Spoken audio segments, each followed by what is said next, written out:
El secreto de la Constitución mexicana masona que pocos conocen. Bienvenidos Nopal Brothers y Nopal Sisters a este nuevo video del Nopal Time Stops. Mi nombre es Marvin Lara y hoy te hablaremos del origen masón que tiene nuestra actual Constitución Política de México, el cual es un secreto a voces que pocos se atreven a revelar. ¿Quieres saber cuáles artículos de la Constitución fueron diseñados por los masones y qué fue lo que propusieron? Pues quédate que aquí te lo revelaremos todo. Pero antes de hablarte de este secreto de la Constitución mexicana masona, no olvides seguirme en mis redes sociales como Twitter e Instagram, pero sobre todo, tómate 5 segundos para suscribirte a nuestro canal y activar la campanita para que no te pierdas ninguno de nuestros videos. Recuerda que subimos material nuevo casi todos los días. Tu ayuda es muy importante porque nos permite llegar a un mayor número de personas, así que no olvides darle like y compartir nuestros videos. Para la realización de este contenido nos basamos en el libro editado por el Instituto Nacional de Estudios Históricos de las Revoluciones de México titulado La influencia de la masonería en la Constitución de 1917 y que fue coordinado por Manuel Jiménez Guzmán, el cual es un libro electrónico completamente gratuito y por si te interesa tenerlo te dejaré el link en la descripción para su descarga. Así que sin más por agregar, ponte cómodo y agarra la botana que aquí comenzamos.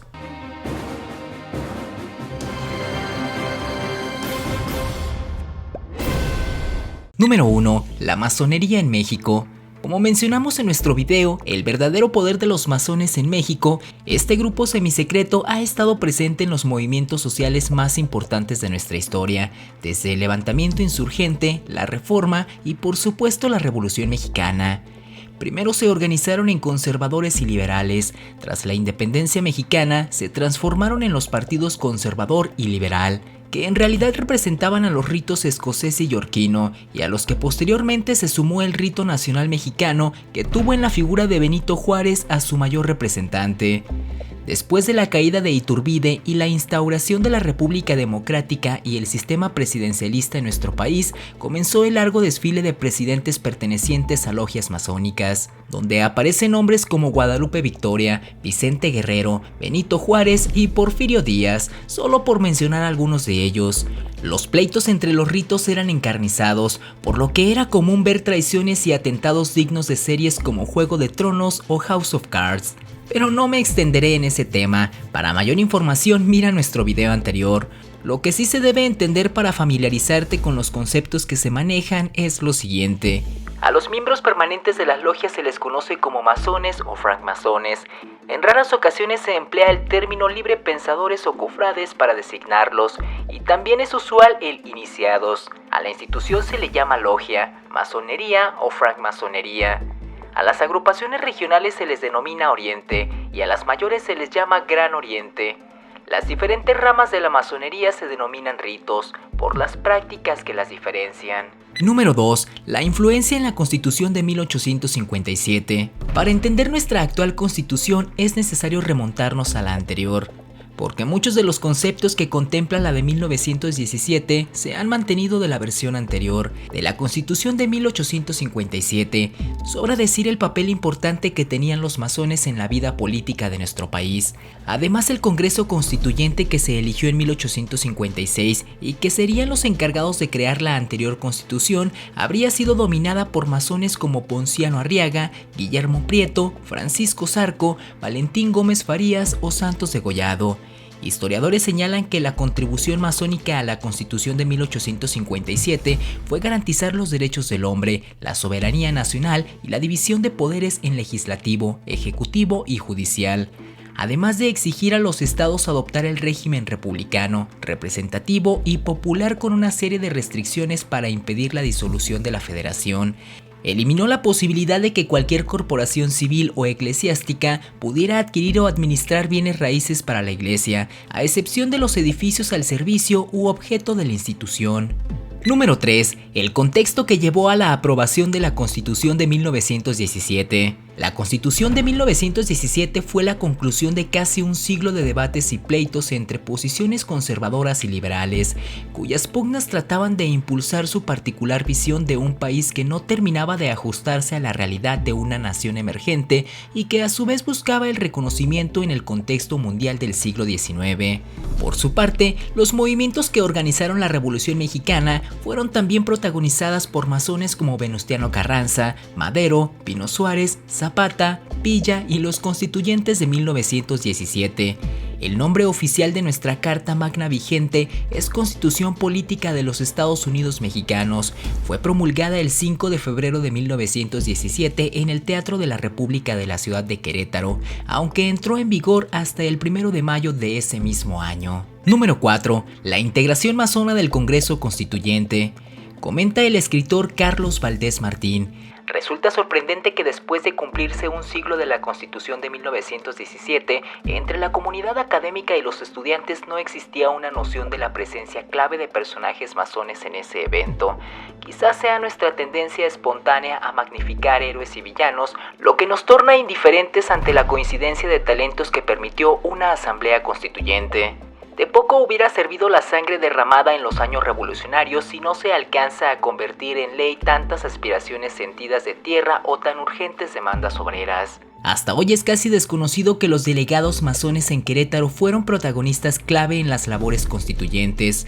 En cuanto a la presencia de diputados masones en el Congreso Constituyente, menciona Jorge Gaviño Ambris. Si bien no existen registros fiables sobre los constituyentes adscritos a una logia, algunos estudios perfilan hasta 74 de los 118 diputados como masones. Y por si fuera poco, la influencia de los masones no se limitó a la cantidad que estuvo presente, sino que abarcó a quienes ocuparon las posiciones clave y de liderazgo. Un testigo de primera mano indica que entre los constituyentes de Jalisco casi todos eran masones, y detalla lo inusual de un único diputado clerical entre ellos. Entre los diputados masones podríamos destacar a Luis Manuel Rojas, Heriberto Jara, Francisco Mujica, Jesús Romero Flores, Félix Palavicini y Yersay Ugarte. Destacando entre todos ellos Luis Manuel Rojas, quien era a la vez el presidente del Constituyente y el jefe de la masonería mexicana. Número 5. Los grupos que había en el interior del Congreso. De acuerdo a Antonio Huerta Paniagua en su obra El papel de la masonería en la Revolución Mexicana, la constitución que pretendía Carranza no era tan ambiciosa como la que se logró, y esto fue principalmente obra de los masones. Con sus palabras menciona lo siguiente: la intervención en el Congreso de los Diputados que emigraron de las logias masónicas y que se integraron a las diferentes fuerzas revolucionarias le dieron un giro inesperado para Carranza, y finalmente la Constitución recogió gran parte de las demandas planteadas en el programa de los hermanos Flores Magón, así como la esencia del plan de Ayala del zapatismo, incluso con leyes agrarias más radicales que las demandadas por Zapata. Este grupo juega un papel estratégico de catalizador y timonel en la legislatura. Son los que marcaron los tiempos y dieron los principales debates en la discusión de la redacción de artículos. Dentro de los diputados masones hubo dos grupos, los denominados renovadores, integrados por alrededor de 23 diputados, y la otra ala de la Asamblea Constituyente se ha denominado jacobina o radical. En principio fue más numerosa y menos precisa que los renovadores. La primera era encabezada por Luis Manuel Rojas, Félix Palavicini, Alfonso Cravioto y Guillermo Ordorica, y de la segunda destacan Francisco Mujica y Heriberto Jara. Especialmente el primero es considerado el orador más notable y con capacidad de convencer sobre sus posiciones. Número 6. La influencia masona en el texto de la Constitución. La Constitución de 1917 en muchas de sus partes primordiales y vigentes determina la libertad de culto, la enseñanza laica y gratuita y la jornada de trabajo máxima de 8 horas. Reconoce como libertades la de expresión y asociación y proclama la separación del Estado y la Iglesia, así como la no intervención del clero en cuestiones políticas. En ese sentido, para el destacado historiador masón Manuel Jiménez Guzmán, los aportes de la masonería se ven reflejados en los diferentes numerales de la Constitución. El artículo 3 constitucional señala que la democracia no solo es un sistema político, sino un sistema de vida. Este mismo artículo que plantea que la educación debe estar ajena al fanatismo, debe ser laica y debe contemplar a todos por igual. El artículo 24 constitucional que habla de la libertad de creencias y de cultos. El artículo 27 y 123 que plantean los derechos de los campesinos y de los trabajadores. El artículo 40 constitucional que plantea que la República Mexicana es democrática, representativa, soberana y es laica. El artículo 130 constitucional que señala la separación irrenunciable del Estado y las iglesias y que tenemos el derecho de cambiar el régimen político cuando el pueblo de México lo decida. Lo que significa para bien o para mal, según la opinión de cada persona, que estos aportes permitieron que la Constitución de 1917 haya sido en su momento una de las más avanzadas del mundo, primordialmente por los contenidos de los artículos 3, 27, 123 y 130, los cuales tienen un origen masón. Número 7. Una influencia que se mantiene vigente hasta nuestros días.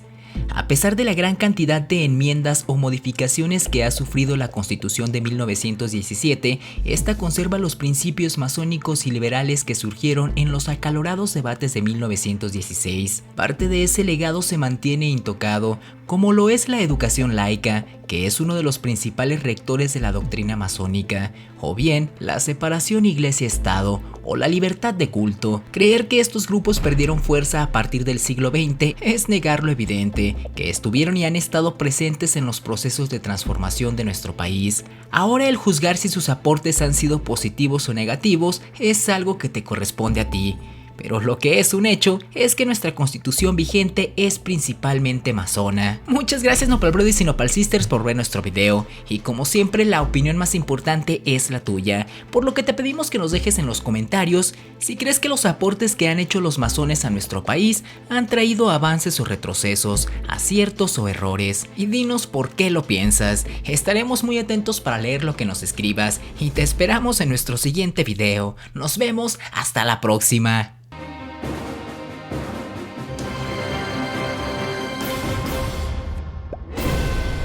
Así era la mediocre vida de Hernán Cortés antes de llegar a México. Bienvenidos Nopal Brothers y Nopal Sisters a este nuevo video del Nopal Timestamps. Mi nombre es Marvin Lara y hoy te hablaremos de un personaje de la historia de México que genera polémica con tan solo mencionarlo, al que se le ama o se le odia, pero nunca pasa desapercibido. Abordaremos la modesta y descarrilada vida que tenía Hernán Cortés antes de pisar nuestro país. Por ejemplo, ¿sabías que en su juventud estuvo cerca de perder la vida por andar cortejando a una mujer casada? Pero antes de hablarte de la vida del